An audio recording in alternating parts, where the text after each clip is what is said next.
তাহলে এখান থেকে শুরু হবে। রাসূলুল্লাহ সাল্লাল্লাহু আলাইহি ওয়াসাল্লাম মক্কা ত্যাগ করলেন। নিজের ভৃত্য আবু রাফেকে তিনি মাইমুনা রাদিয়াল্লাহু আনহার দেখাশোনার জন্য রেখে গেলেন।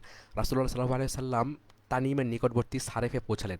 আবু রাফে মাইমুনা রাদিয়াল্লাহু আনহাকে নিয়ে তার কাছে উপস্থিত হলো। এখানে রাসূলুল্লাহ সাল্লাল্লাহু আলাইহি ওয়াসাল্লাম মাইমুনার সাথে বাসরাত যাপন করলেন এবং পরে মদিনায় ফিরে গেলেন। ইবনে হিশাম বলেন, আবু উবাইদার বর্ণনা মতে এই সফর শেষেই আয়াত নাজিল হয়, আল্লাহ তার রাসূলের লাকাদ সাদাকাল্লাহু রাসূলাহু রুইয়া বিল হাক্কি। আচ্ছা, মুতার যুদ্ধ ৮ হিজরি সন জুমাদিউল উলা। জুলহাজের বাকি অংশ এবং রবিউস সানি পর্যন্ত তিনি মদিনাতেই কাটালেন। এ বৎসর মুশরিকরা হজের নেতৃত্ব ও তত্ত্বাবধান করল। জায়েদ ইবনে হারিসার নেতৃত্বে জুমাদিউল আউয়াল মাসে তিনি মুসলমানদের একটি বাহিনীকে সিরিয়া অভিযানে পাঠান। এই বাহিনী মুতা নামক স্থানে যুদ্ধের সম্মুখীন হয়। রাসূলুল্লাহ সাল্লাল্লাহু আলাইহি সাল্লাম নির্দেশ ছিল, জায়েদ যদি শহীদ কিংবা আহত হন তাহলে জাফর, এবং জাফর শহীদ কিংবা আহত হলে আবদুল্লাহ ইবনে রাওয়াহা সেনাপতির দায়িত্বে নিয়োজিত হবেন। ৩,০০০ মুসলমান যুদ্ধযাত্রার প্রস্তুতি নিলেন। মুসলমানগণ তাদের বিদায় ও সালাম জানাতে এলে আবদুল্লাহ ইবনে রাওয়াহা কেঁদে ফেললেন। লোকেরা জিজ্ঞেস করলো, আপনি কাঁদছেন কেন? তিনি বললেন, দুনিয়ার মোহে কিংবা তোমাদের মায়ায় কাঁদছি না। আমি রাসূলুল্লাহ সাল্লাল্লাহু আলাইহি সাল্লামকে কোরআনের একটি আয়াত পড়তে শুনেছি। সে আয়াতে দোজখের কথা উল্লেখ করে বলা হয়েছে, তোমাদের প্রত্যেককে ওই জাহান্নামের কাছে আসতে হবে। ওয়াইম মিনকুম ইল্লা ওয়ারিদুহা কানা আলা রাব্বিকা হাতমাম মাকদিয়া। আমি বুঝতে পারছি না জাহান্নামের পাশে যাওয়ার পর আমি কিভাবে তা থেকে উদ্ধার পাবো। মুসলমানগণ তাকে সান্ত্বনা দিয়ে বললেন, আল্লাহ তোমাদের সঙ্গী হন, তিনি তোমাদেরকে জাহান্নাম থেকে রক্ষা করুন এবং আমাদের কাছে সহি সালামতে ফিরিয়ে আনুন। জবাবে আবদুল্লাহ ইবনে রাওয়াহা এই কবিতা আবৃত্তি করলেন, আমি পরম করুণাময়ের কাছে ক্ষমা চাচ্ছি আর কামনা করছি যেন কাফিরদের রক্ত ক্ষয়কারী ব্যাপক আঘাত হানতে সক্ষম হই, অথবা আমার রক্ত পিপাসু হাত দিয়ে বর্ষার এমন আঘাত হানতে পারি যা শত্রুকে দ্রুত মৃত্যুর মুখে নিক্ষিপ্ত করবে ও কলিজার নাড়িভুড়ি ছিন্ন ভিন্ন করে দেবে। যেন আমার কবরের কাছে দিয়ে অতিক্রমকারীরা বলতে পারে যে এই ব্যক্তিকে আল্লাহ হেদায়েতের পথে চালিত করে গাজী বানিয়ে দিয়েছিলেন এবং সে সুপথে চালিত হয়েছিল। অতঃপর বাহিনী রওনা হলো। রাসূলুল্লাহ সাল্লাল্লাহু আলাইহি ওয়াসাল্লামও তাদের সাথে কিছু দূর গেলেন। কিছু দূর গিয়ে তিনি তাদেরকে বিদায় দিয়ে যখন ফিরে এলেন তখন আবদুল্লাহ ইবনে রাওয়াহা এই কবিতা আবৃত্তি করলেন, যে মহান ব্যক্তিকে বিদায় জানালাম, আল্লাহ সেই শ্রেষ্ঠ বন্ধু ও সর্বোত্তম বিদায়কারীকে খেজুরের বিথিতে সুখে শান্তিতে রাখুন। অতঃপর মুসলিম বাহিনী যাত্রা শুরু করলো। শামের মান নামক স্থানে পৌঁছে তারা যাত্রাবিরতি করলেন। সেখানে তারা জানতে পারলেন যে রোম সম্রাট হিরাক্লিয়াস ১,০০,০০০ সৈন্য নিয়ে বালকা এলাকার মায়াব নামক স্থানে শিবির স্থাপন করেছে। আচ্ছা, বালকা এলাকার মায়াব নামক স্থানে লাখম, জুজাম, বাহরা ও বালি গোত্রের আরও ১,০০,০০০ লোক তাদের সাথে যোগ দিয়েছে। তাদের সাথে তাদের নেতৃত্বে রয়েছে বালি গোত্রের এক ব্যক্তি এবং ইরাস গোত্রের আর একজন সহকর্মী, তার নাম মালিক ইবনে রাফেলা। মুসলিম বাহিনী এসব খবর জেনে মায়ানে দুদিন অবস্থান করলো এবং তাদের করণীয় সম্পর্কে চিন্তাভাবনা করলো। অবশেষে তারা সিদ্ধান্ত নিলেন যে রাসূলুল্লাহ সাল্লাল্লাহু আলাইহি ওয়াসাল্লামের কাছে পত্র পাঠিয়ে শত্রুদের লোক লস্করের সংখ্যা জানবেন। তিনি হয় আরও সৈন্য পাঠিয়ে তাদের সাহায্য করবেন, নচেত যা ভালো মনে করেন নির্দেশ দেবেন এবং সেই মোতাবেক তারা কাজ করবেন। আবদুল্লাহ ইবনে রাওয়াহা মুসলমানদেরকে উৎসাহিত করে বললেন, হে মুসলিমগণ, আজ তোমরা যা অপছন্দ করছো সেটাই তোমরা কামনা করছিলে, আর তা হলো শাহাদত। আমরা সংখ্যা শক্তি বা সংখ্যাধিক্যের জোরে লড়াই করি না। যে জীবন ব্যবস্থার দ্বারা আল্লাহ আমাদেরকে সম্মানিত করেছেন তার জন্য আমরা লড়াই করি। অতএব এগিয়ে যাও। বিজয় বা শাহাদত এ দুটো উত্তম জিনিসের যে কোনো একটি অবশ্যই আমাদের জন্য নির্ধারিত আছে।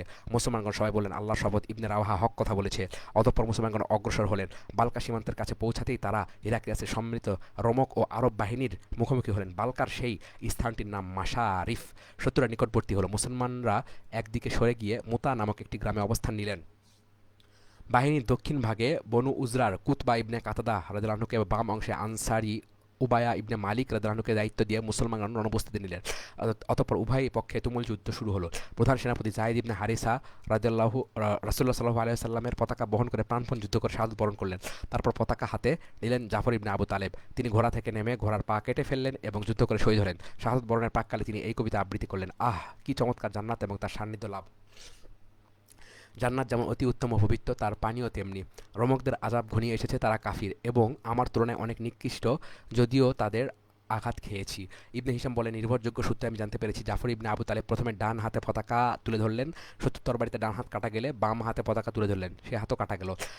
তখন তিনি তা দুই ডানা দিয়ে চেপে ধরলেন। এরপর শত্রুর আঘাতে শাহাদত বরণ করলেন।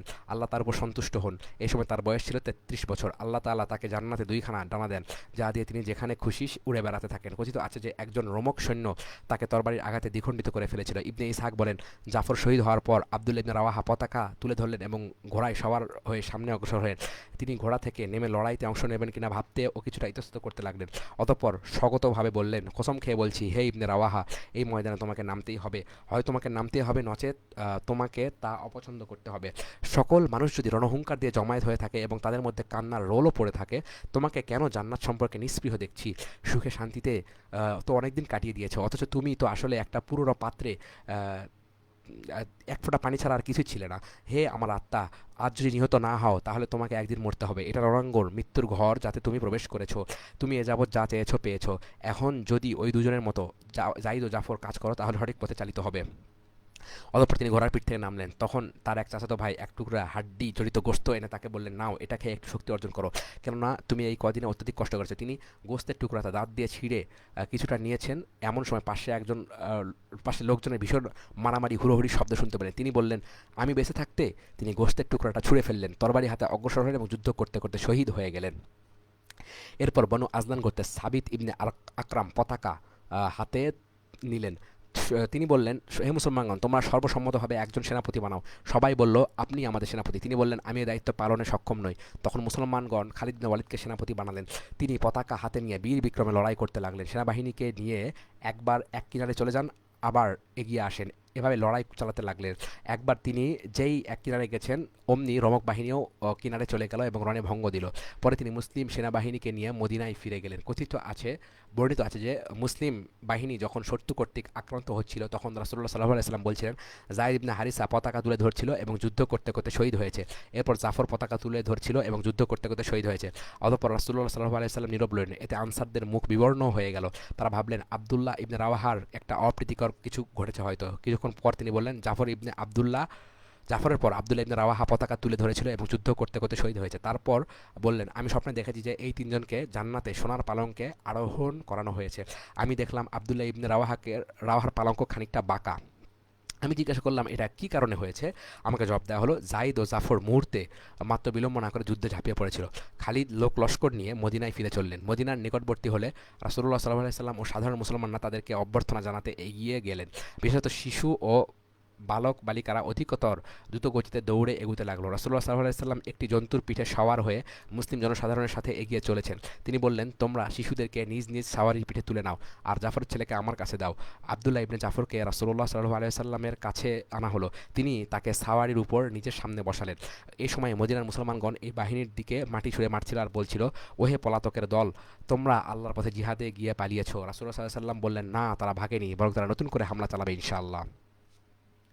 এই সময় হাসান ইবনে সাবিতের কবিতা শুনে মুতার যুদ্ধ ফেরত সাহাবীরা কান্নায় ভেঙে পড়েন। কবিতাটির মর্মনিম্নরূপ, মদিনাতে আমি কাটিয়েছি অপেক্ষাকৃত কষ্টদায়ক রজনী। সকল মানুষ যখন ঘুমিয়েছে তখন আমি ঘুমাতে পারিনি। বন্ধুর স্মৃতি আমার চোখে অশ্রুর বন্যা বইয়ে দিয়েছে। বস্তুত স্মৃতিই হলো কান্নার প্রধান উদ্দীপক। সত্যি বন্ধুকে হারানো একটা বিরাট পরীক্ষা। তবে অনেক মহৎ ব্যক্তি আছেন যারা পরীক্ষার সম্মুখীন হয়ে ধৈর্য ধারণ করেন। সর্বোত্তম মুসলমানদের দেখলাম একের পর এক দলে দলে যুদ্ধে ঝাঁপিয়ে পড়ল এবং তাদের পরপরই ঝাঁপিয়ে পড়ল তাদের উত্তর পুরুষগণ। মুতায় একের পর এক শাহাদাত বরণকারী এই লোকদেরকে আল্লাহ কখনো নৈকট্য লাভে বঞ্চিত করবেন না। তাদের মধ্যে উল্লেখযোগ্য ব্যক্তি হলো দুই ডানাধারী জাফর, জাইদ ও আবদুল্লাহ। বস্তু ও মৃত্যুর কারণগুলো ছিল বড়ই ভয়াবহ। একদা তারা সকালে মুসলিমদের নিয়ে যুদ্ধে যাত্রা করলো। জনক ভাগ্যবান ব্যক্তি ছিল তাদের অধিনায়ক, বনু হাসিম গোষ্ঠীর মধ্যে যিনি পূর্ণিমার চাঁদের মতো দীপ্ত। জুলুমকে মেনে নিতে অস্বীকার করেছিলেন সেই দুঃসাহসী বীর। অতঃপর তিনি প্রচণ্ড আক্রমণ চালালেন রণাঙ্গনের পরাজয় ও পৌত্তলিকের উপর।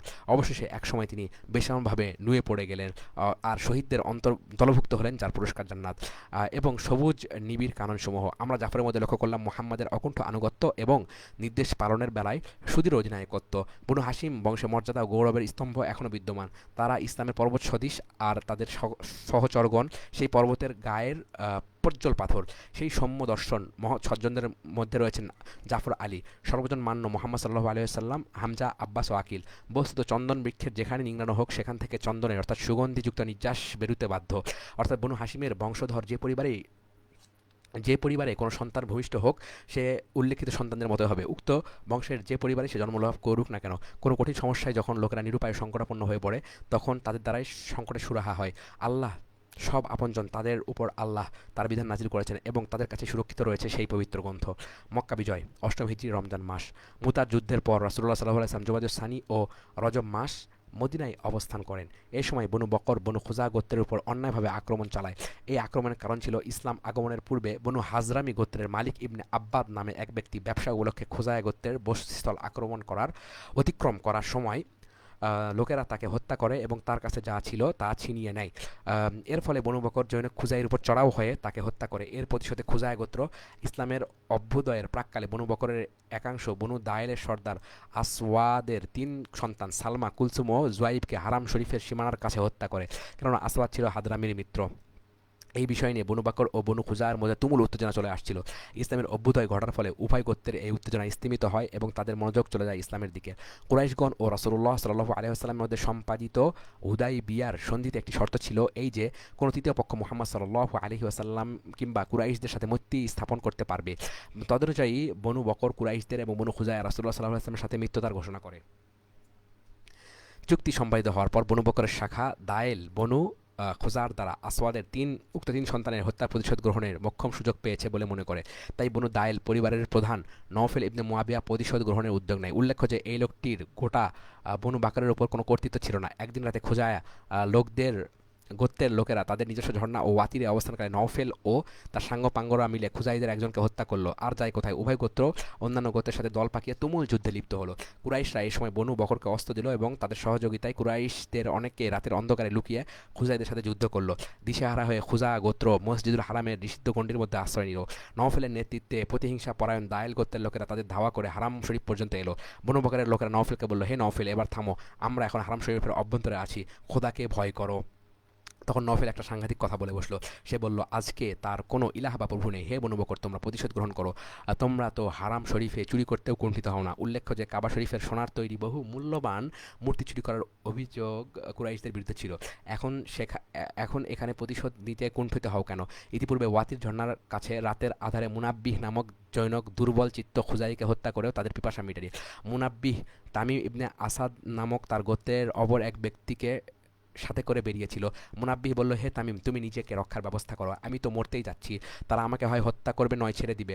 তামিম সেখান থেকে পালিয়ে গেল আর তারা মুনাব্বিহকে হত্যা করলো। খোজায়ের লোকেরা মক্কায় তাদের এক মিত্র বুদাইল ইবনে ওয়ারাকার সাবেক এক গোলাম রাফের বাড়িতে আশ্রয় নেওয়া সত্ত্বেও বনু বকর ও কুরাইশদের মিলিত আক্রমণে খুজায়ের অনেকেই প্রাণ হারায়। এভাবে কুরাইশরা রাসূলুল্লাহ সাল্লাল্লাহু আলাইহি ওয়াসাল্লামের মৃত্যু বনু খুজায়াকে হারাম শরীফের নিষিদ্ধ স্থানে হত্যা করে হুদাইবিয়ার সন্ধি চুক্তি ভঙ্গ করে। এরপর আমর ইবনে সালেম খুজাই ও বনু কাবের এক ব্যক্তি মদিনায় গিয়ে রাসূলুল্লাহ সাল্লাল্লাহু আলাইহি ওয়াসাল্লামের সাথে সাক্ষাৎ করে সব ঘটনা বিবৃত করে। এই ঘটনা ছিল মক্কা বিজয়ের অন্যতম কারণ। রাসূলুল্লাহ সাল্লাল্লাহু আলাইহি ওয়াসাল্লাম যখন মসজিদে লোকজন পরিবেষ্টিত অবস্থায় বসেছিলেন তখন সেখানে গিয়ে উপনীত হয় এবং একটি কবিতা আবৃত্তি করে তার সাহায্য প্রার্থনা করে। কবিতাটির মর্ম এই: হে প্রভু, আমি মুহাম্মাদের নিকট আমাদের পিতা ও তার পিতার পুরনো মৈত্রীর কথা স্মরণ করে দিতে চাই ও তা কার্যকরী করার অনুরোধ জানাই। তোমরা সন্তান ছিলে আর আমরা পিতা ছিলাম, সেখানে আমরা ইসলাম গ্রহণ করেছি এবং তা ত্যাগ করিনি। আল্লাহ তোমাকে সঠিক পথ প্রদর্শন করুন, আমাদেরকে অবিলম্বে সাহায্য করো। আর আল্লাহ বান্দাদেরকে আহ্বান করো যেন তারা সাহায্য করতে এগিয়ে আসে। তাদের মধ্যে আল্লাহ রাসূল রয়েছেন যিনি চুক্তি থেকে বিচ্ছিন্ন হয়ে রয়েছেন। তাকে যদি অবমাননা করা হয় তাহলে তার মুখে কলঙ্ক লেপন করা হবে। তিনি রয়েছেন এমন একটি বাহিনীর সঙ্গে যা সমুদ্রের মতো ফেনারাশি দিয়ে প্রবাহিত। জেনে রেখো, কুরাইশরা তোমার চুক্তি ভঙ্গ করেছে, তারা তোমার সন্ধি লঙ্ঘন করেছে এবং কাদা নামক স্থানে গুপ্ত ঘাঁটি স্থাপন করেছে। তারা মনে করেছে আমি ডাকবো এমন কোনো মিত্র আমার নেই, অথচ তারা সংখ্যায় অল্প ও শক্তিতে অপেক্ষাকৃত হীনবল। তারা আল ওয়াতিরে গোপন রাত্রি যাপন করেছে এবং নামাজ পড়া অবস্থায় আমাদের লোককে হত্যা করেছে। রাসূলুল্লাহ সাল্লাল্লাহু আলাইহি ওয়াসাল্লাম এই কাহিনী শুনে বললেন, হে আমর, তোমাকে সাহায্য করা হবে। এ অব্যাহত পর তিনি আকাশে একখণ্ড মেঘ দেখে বললেন, এই মেঘখণ্ডটি বনু কাবের সাহায্যের সূচনা করবে। এরপর বুদাইল ইবনে ওয়ারাকা বনু খুজায়ের কতিপয় লোককে সঙ্গে নিয়ে মদিনায় গিয়ে রাসূলুল্লাহ সাল্লাল্লাহু আলাইহি ওয়াসাল্লামের সাথে সাক্ষাৎ করল। তাকে তাদের বিপদ মুসিবতের কথা এবং কুরাইশরা বনু বকরকে তাদের উপর লেলিয়ে দিয়ে যে নির্যাতন চালাচ্ছে তার কথা অবহিত করল। অতঃপর মক্কায় ফিরে গেল। তার আগে রাসূলুল্লাহ সাল্লাল্লাহু আলাইহি ওয়াসাল্লাম মুসলমানদের জানালেন, তোমরা ধরে নিতে পারো আবু সুফিয়ান তোমাদের কাছে এসেছে, সন্ধি চুক্তি অলঙ্ঘনীয় করা ও তার মেয়াদ বৃদ্ধি করার প্রস্তাব দিয়েছে। বুদাইল ইবনে ওয়ারাকা ও তার সাথীরা মক্কায় ফিরে যাওয়ার সময় উসফান আবু সুফিয়ান ইবনে হারাফের সাথে তার সাক্ষাৎ হলো। কুরাইশরা তাকে রাসূলুল্লাহ সাল্লাল্লাহু আলাইহি ওয়াসাল্লামের নিকট সন্ধি চুক্তিকে অলঙ্ঘনীয় ও তার মেয়াদ বৃদ্ধি করার জন্য পাঠিয়েছে, কেননা তারা বনু খুজার সাথে যে আচরণ করেছে তাতে ভয় পেয়ে গিয়েছিল। আবু সুফিয়ান বুদাইল ইবনে ওয়ারাকার সাথে দেখা হওয়া মাত্রই তাকে জিজ্ঞেস করলো, বুদাইল, তুমি কোথা থেকে আসছো? সে ধারণা করেছিল বুদাইল রাসূলুল্লাহ সাল্লাল্লাহু আলাইহি ওয়াসাল্লামের কাছেই গিয়েছিল। বুদাইল জবাব দিল, এই এলাকায় বনু খুজার গোত্রের নিয়ে ভ্রমণে বেরিয়েছিলাম। আবু সুফিয়ান বলল, তুমি মুহাম্মাদের কাছে যাওনি? সে বলল, না। বুদাইল মক্কা চলে গেলে আবু সুফিয়ান বুদাইলের উট থামানোর জায়গায় গিয়ে তার গোবর পরীক্ষা করলো। গোবরের মধ্যে খেজুরের আটি দেখে বলল, নিশ্চয়ই বুদাইল মুহাম্মাদের নিকট গিয়েছিল। খেজুরের আটিকে সে তার মদিনায় যাওয়ার আলামত হিসেবে গণ্য করলো। তারপর আবু সুফিয়ান রওনা হয়ে মদিনায় রাসূলুল্লাহ সাল্লাল্লাহু আলাইহি সাল্লামের নিকট পৌঁছে নিজের কন্যা উম্মুল মুমিনিন উম্মে হাবিবার কাছে পৌঁছে গেল। সে রাসূলুল্লাহ সাল্লাল্লাহু আলাইহি সাল্লামের বিছানার বসার উপক্রম করতেই উম্মু হাবিবা বিছানা গুটিয়ে ফেললেন। তা দেখে আবু সুফিয়ান বলল, হে আমার কন্যা, তুমি কি আমাকে ওই বিছানায় বসার যোগ্য মনে করনি? উম্মু হাবিবা বললেন, ওটা রাসূলুল্লাহ সাল্লাল্লাহু আলাইহি সাল্লামের বিছানা, আর আপনি একজন মুশরিক অপবিত্র। আমি চাই না যে রাসূলুল্লাহ সাল্লাল্লাহু আলাইহি সাল্লামের বিছানায় বসেন, আপনি রাসূলুল্লাহ সাল্লামের বিছানায় বসেন। আবু সুফিয়ান বলল, হে আমার কন্যা, আমার কাছ থেকে দূরে সরে যাওয়ার পর তুমি খারাপ হয়ে গিয়েছো। আবু সুফিয়ান রাসূলুল্লাহ সাল্লাল্লাহু আলাইহি সাল্লামের নিকট হাজির হলো এবং কথা বলল। তিনি তার কথার কোনো জবাব দিলেন না। অতঃপর সে আবু বকর রাদিয়াল্লাহু আনহুর নিকট এ মর্মে অনুরোধ করল যাতে তিনি রাসূলুল্লাহ সাল্লাল্লাহু আলাইহি ওয়াসাল্লামের কাছে তার সম্পর্কে সুপারিশ করেন। আবু বকর রাদিয়াল্লাহু আনহু এই অনুরোধ সরাসরি প্রত্যাখ্যান করলেন। অতঃপর সে ওমর ইবনুল খাত্তাবের নিকট গিয়ে অনুরোধ করলেন। ওমর রাদিয়াল্লাহু আনহু বলল, কি বলছো? আমি তোমার সম্পর্কে রাসূলুল্লাহ সাল্লাল্লাহু আলাইহি ওয়াসাল্লামের নিকট সুপারিশ করব? আমি যদি ছোট পিঁপড়ে ছাড়া কোনো সহযোগী না পাই তবুও তোমার সাথে লড়াই করব? এরপর আলী ইবনে আবু তালেব নিকট গেল। সেখানে রাসূলুল্লাহ সাল্লাল্লাহু আলাইহি সাল্লাম এর কন্যা ফাতেমা রাদিয়াল্লাহু আনহা ছিলেন। তার সামনে শিশু হাসান রাদিয়াল্লাহু আনহু হামাগুড়ি দিচ্ছিল। সে বলল, হে আলী, তুমি আমার প্রতি সর্বাধিক দয়ালু। আমি তোমার কাছে এসেছি একটা বিশেষ প্রয়োজনে, ব্যর্থ হয়ে ফিরে যেতে চাই না। কাজে তুমি আমার জন্য রাসূলুল্লাহ সাল্লাল্লাহু আলাইহি ওয়াসাল্লামের নিকট সুপারিশ করো। তিনি বললেন, ধিক তোমাকে হে আবু সুফিয়ান, আল্লাহর কসম, রাসূলুল্লাহ সাল্লাল্লাহু আলাইহি ওয়াসাল্লাম একটা ব্যাপারে সংকল্প গ্রহণ করেছেন, আমরা সে সম্পর্কে তার সাথে কথা বলতে অক্ষম। অনন্য পায় হয়ে আবু সুফিয়ান ফাতেমা রাদিয়াল্লাহু আনহার দিকে তাকালো, বলল, হে মুহাম্মাদের কন্যা, তুমি কি এটা পছন্দ করো যে তোমার এই শিশু পুত্র লোকজনের রক্ষা করার নির্দেশ দেবে, তার ফলে সে চিরকালের জন্য আরবের নেতা হয়ে থাকবে? ফাতেমা রাদিয়াল্লাহু আনহা বলেন, আমার ওই ছেলে লোকজনকে রক্ষা করার যোগ্য হয়নি। তাছাড়া রাসূলুল্লাহ সাল্লাল্লাহু আলাইহি ওয়াসাল্লামের ইচ্ছার বিরুদ্ধে কেউ কাউকে রক্ষা করতে পারবে না। আবু সুফিয়ান বলল, হে আলী, আমি দেখছি পরিস্থিতি আমার প্রতিকূল, এখন আমাকে একটা সদুপদেশ দাও। আলী রাদিয়াল্লাহু আনহু বললেন, তোমার উপকারে আসবে এমন কোনো উপদেশ আমার জানা নেই, তবে তুমি বরুণ কোনা গোত্রের নেতা, তুমি যাও লোকজনকে রক্ষা করো, তারপর তোমার জন্মস্থানে অবস্থান করতে থাকো। সে বলল, এতে আমার শেষ রক্ষা হবে তো? আলী রাদিয়াল্লাহু আনহু বললেন, তা আমার মনে হয় না, তবে এছাড়া তোমার জন্য আর কোনো উপায়ও দেখছি না। অতঃপর আবু সুফিয়ান মসজিদে গিয়ে ঘোষণা করলো, হে জনতা, আমি সকল মক্কাবাসীর রক্ষার দায়িত্ব নিয়েছি। এই বলে সে উঠে চড়ে প্রস্থান করলো। কুরাইশদের কাছে গেলে তারা জিজ্ঞেস করলো, কি করে এসেছো? সে বলল, মুহাম্মাদের কাছে গিয়ে কথা বললাম। সে কোনো কথারই জবাব দিল না। তারপর আবু বাকারের কাছে গেলাম, সেও কোনো আশাপথ কথা বলল না। তারপর গেলাম উমরের কাছে, তাকে সবচেয়ে কট্টর দুশ্মন পেলাম। তারপর আলীর সাথে দেখা করতে গেলাম, তাকে সবার চাইতে নমনীয় মনে হলো। আলী আমাকে একটা কাজ করার পরামর্শ দিয়েছে, সে কাজ আমি করেছি, জানি না তাতে কিছু হবে কি না। সবাই বলল, আলী তোমাকে কি করতে বলেছে? আবু সুফিয়ান বলল, সে আমাকে বলেছিল মক্কাবাসীকে রক্ষা করার ব্যবস্থা নিতে, সেটা আমি ঘোষণা দিয়ে এসেছি। জনতা বলল, মোহাম্মদ কি তোমাকে এই কাজ করার অনুমতি দিয়েছে? সে বলল, না। জনতা বলল, তাহলে আলী তোমার সাথে তামাশা করেছে মাত্র, এ এ তোমার কোনো উপকার আসবে? সে বলল, কিন্তু এছাড়া আমার কোনো গত্যন্তর ছিল না। রাসূলুল্লাহ সাল্লাল্লাহু আলাইহি সাল্লাম মদিনাস্থ সকল মুসলমান এবং নিজের পরিবার পরিজনকে সফরের প্রস্তুতি গ্রহণের নির্দেশ দিলেন। আবু বকর রাদিয়াল্লাহু আনহু তার কন্যা আয়েশার কাছে গিয়ে দেখলেন তিনি জিনিসপত্র গোছগাছ করছেন। তা দেখে তিনি বললেন, হে আয়েশা, রাসূলুল্লাহ সাল্লাল্লাহু আলাইহি ওয়াসাল্লাম কি তোমাদেরকে সফরের প্রস্তুতি গ্রহণের নির্দেশ দিয়েছেন? আয়েশা রাদিয়াল্লাহু আনহা বললেন, হ্যাঁ আব্বা, আপনিও প্রস্তুতি নিন। আবু বকর বললেন, তিনি কোথায় যেতে মনস্থ করেছেন বলে মনে করো? আয়েশা বললেন, জানি না। এরপর রাসূলুল্লাহ সাল্লাল্লাহু আলাইহি ওয়াসাল্লাম মুসলমানদেরকে সুস্পষ্টভাবে জানিয়ে দিলেন যে তিনি মক্কা অভিমুখে যাত্রা করতে যাচ্ছেন। তিনি তাদেরকে সফরের জন্য তৈরি হতে বললেন এবং আরও বললেন, হে আল্লাহ, কুরাইশদের থেকে আমাদের প্রস্তুতির যাবতীয় খবর গোপন রাখুন, যাতে আমরা তাদের উপর আকস্মিকভাবে গিয়ে চড়াও হতে পারি। মুসলমানগণ অল্পক্ষণের মধ্যেই তৈরি হলেন। রাসূলুল্লাহ সাল্লাল্লাহু আলাইহি ওয়াসাল্লাম মক্কা অভিযানে রওনার সময় সমস্ত আয়োজন সম্পন্ন করেছেন। এমন সময় সাহাবী হাতিব বিন আবু বালতায়া জনক মহিলা সাহাবীর মাধ্যমে কুরাইশদের কাছে একটি চিঠি পাঠিয়ে দিলেন। চিঠিতে জানিয়ে দিলেন যে রাসূলুল্লাহ সাল্লাল্লাহু আলাইহি ওয়াসাল্লাম মক্কা অভিযানে যাওয়ার আয়োজন করেছেন। মহিলা চিঠিটা তার খোপার মধ্যে লুকিয়ে রওনা হলো। সঙ্গে সঙ্গে আল্লাহ তাআলা ওহীর মাধ্যমে রাসূলুল্লাহ সাল্লাল্লাহু আলাইহি ওয়াসাল্লামকে হাতিবের কারসাজির রহস্য ফাঁস করে দিলেন। তিনি তৎক্ষণাৎ আলী ইবনে আবু তালেব ও জুবাইর ইবনুল আওয়ামকে এই বলে পাঠিয়ে দিলেন, তোমরা প্রতিমধ্যে সেই মহিলাকে পাকড়াও করবে এবং তার কাছ থেকে হাতিবের চিঠি উদ্ধার করে নিয়ে আসবে, যাতে হাতিব মক্কাবাসীকে আমাদের অভিযান প্রস্তুতির সব খবর জানিয়ে সাবধান করে দিয়েছে। তারা উভয়ে রওনা হয়ে গেলেন এবং খালিফা নামক স্থানে গিয়ে তাকে ধরে ফেললেন। তারা তাকে উট থেকে নামিয়ে তার উটের হাওদার মধ্যে তার চিঠি সন্ধান করতে করতে লাগলেন, কিন্তু তাই পেলেন না। আলী রাদিয়াল্লাহু আনহু বললেন, আল্লাহর কসম, রাসূল সাল্লাল্লাহু আলাইহি ওয়াসাল্লামের কথা মিথ্যা হতে পারে না এবং আমরাও মিথ্যা বলছি না। এই চিঠি বের করতে দাও, না হলে আমরা তোমার দেহ তল্লাশি করব। মহিলা যখন দেখলো আলী রাদিয়াল্লাহু আনহু নাছর বান্দা, তখন সে বলল, তুমি অন্যদিকে মুখ ফেরাও। তিনি মুখ ফেরালেন। মহিলা নিজের খোপা থেকে খোপা খুলে চিঠি বের করলো। আলী রাদিয়াল্লাহু আনহু ও জুবাইর রাদিয়াল্লাহু আনহু চিঠি নিয়ে রাসূল সাল্লাল্লাহু আলাইহি ওয়াসাল্লামের দরবারে উপস্থিত হলেন। রাসূল সাল্লাল্লাহু আলাইহি ওয়াসাল্লাম হাতিবকে ডেকে তার চিঠি পাঠানোর কারণ জিজ্ঞেস করলেন। হাতিব বললেন, আল্লাহর কসম, আল্লাহ তার রাসূলের প্রতি আমার বিন্দুমাত্র ইমানে পরিবর্তন আসেনি। মক্কায় আমার কোনো আত্মীয় স্বজন নেই, অথচ কুরাইশদের মধ্যে আমার স্ত্রী ও সন্তান সন্ততি রয়েছে, তাই এভাবে আমি তাদের সহানুভূতি লাভ করতে চেয়েছি। ওমর ইবনে খাত্তাব রাদিয়াল্লাহু আনহু বলেন, ইয়া রাসূলুল্লাহ, সে মুনাফিক করেছে, আমাকে অনুমতি দিন তার ঘাড় কেটে ফেলি।